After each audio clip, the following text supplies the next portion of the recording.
perspective of the struggle, the challenges, and the movement. 80 years, first mosque, only mosque built in his lifetime, the Honorable Elijah Muhammad. And I say that because I know that there is a struggle, there is a path, and we have to continue to move in the direction, and the direction what really makes us great. And we haven't reached it yet, so how can we go back to greatness? We have to go forward with moving in a way that our identity speaks to one humanity. And who better knows that than those who have come up from the bottom, having been reduced to some humanity. Okay. Now I say to you that there is some real concrete data that justify us standing and marching. And it goes like this. Now first of all, if you don't stand for something, you'll fall for anything. Now from their own reporting, FBI reporting, an increase in hate crimes up 7%. More than 5,800 last year, with crimes against Jews 9%. Muslims, I guess this, 67% up. And over 700 incidents of harassment or intimidation since election. And of course that's coming from the Southern Poverty Law Center. We are here taking a stand for our nation, America. We are standing for United America, for an end to attacks on our fellow citizens, anti-Muslims attack, racial and religious discrimination, and for the president-elect to be, as he said, the president for all Americans, and for him to uphold, to honor, and stand for, and in accord with the highest aspiration and values upon which our nation was founded. We are appealing to the president-elect to stand in the light of our founding document, which are rooted in the fact that the very beginning there was fight, or we stood for religious freedom. I'm going to summarize this by letting him know, if he doesn't read it, what predecessors said before him. Thomas Jefferson, the Virginia Statute for Religious Freedom was designed to protect all faith, the Jews and the Gentiles, the Christians and the Mohammedans. President Franklin D. Roosevelt said, it is the freedom of every person to worship God in his own way, everywhere in the world. President Eisenhower, I should like to assure you, my Islamic friend, that under the American Constitution and American heart, this place of worship is just as welcome. So finally, I close in the words of Dr. Martin Luther King. In this day and time, the ultimate measure of a man is not where he stands in moments of comfort and convenience, but where he stands at times of challenge and controversy. Tzedek, tzedek, tirdof. You must pursue justice. In the book of Deuteronomy, we are given the commandment to pursue justice, not just for one individual, but for every individual. We are commanded to pursue justice, to create a justice system that serves every single human being, every single community. Tzedek, tzedek, tirdof. We're blessed to live in the United States of America, but we don't just live here. This is our country. We must convey the message to every single human being who lives in this country and every single person who works for us in the government, that we are each and every one of us created b'Tselem Elokim, in the image of God. We are in God's image. How we treat every single human being is how we feel about God. Silence implies consent. In the Talmud and Yevamot, if you remain silent, you give your consent. We must not remain silent. Lo ta'amod al dam re'echa. You will not stand by. We must act. As we build this society, we act to complete God's world. And it must be a world of justice, because without justice, there is no peace. For the Reverend Dr. Martin Luther King weekend, Americans from across the country must come to Washington, D.C., because we may not remain silent. We may not stand aside. We must stand together, and we must speak. and then when we go home. Wherever we are and every day, we must advocate, educate, build coalitions and build community. And we must do it together. Thank you. Let me say, and we'll take a couple of questions and move on. Let me say that it is very important that we understand, as we are standing at a time that a jury is deliberating about a video police shooting in North Charleston, where I was involved. We went down on that case.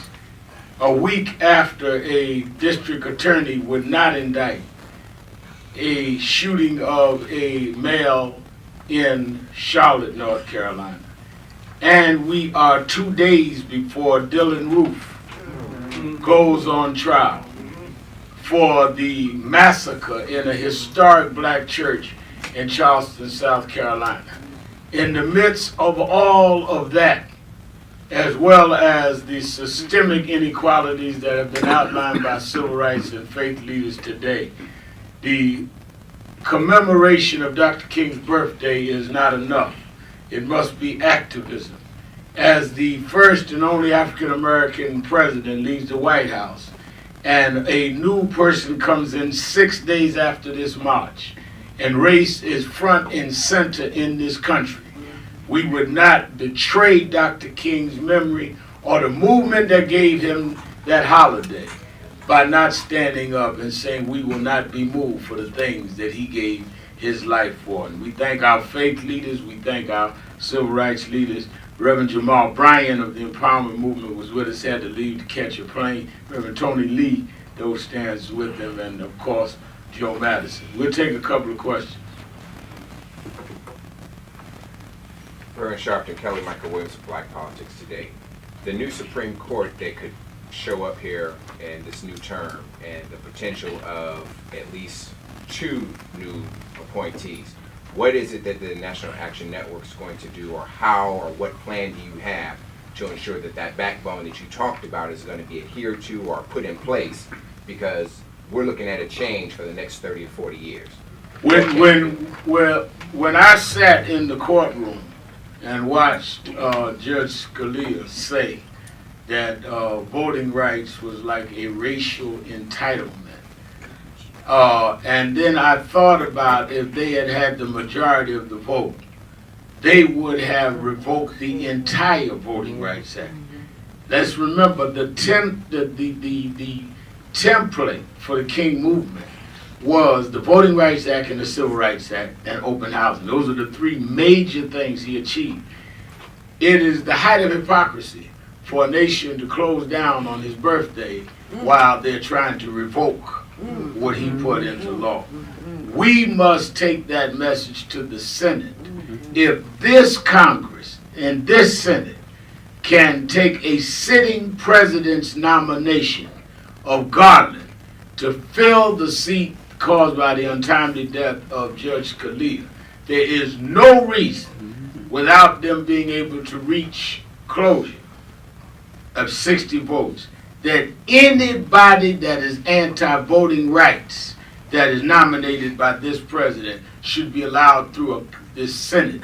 We have enough votes to tie it up if it is an anti-voting rights person. That's right. Or we will deal with those senators at the polls. They need to be aware. The one thing the right wing did us a favor is show us you can tie up a Supreme Court nominee. So let me follow up with that real quick. We know there's 25 seats coming up in the Senate on the Democratic side, and we know how scarce they are right now. So them losing that 25 would just ensure even more nominees. Which means that it would be in our interest for them not to lose the 25, but they have to assure us it's in our interest by how they behave this year coming in. Because you can't tell us you're in our interest if you don't operate in our interest. So those 25 seats that are up is also reason why they need to pay attention January 14th and going forward. Thank you. Anyone else? Reverend Sharpton, thank you for this gathering.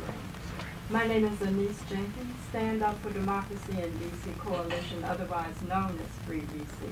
We have an ongoing blemish on the face of this country, which is a violation of civil and human rights, that we have over 640,000 people living in the nation's capital who have no representation in the House and Senate, have no control over their own local budget, cannot appoint or elect their local judges and criminal justice system.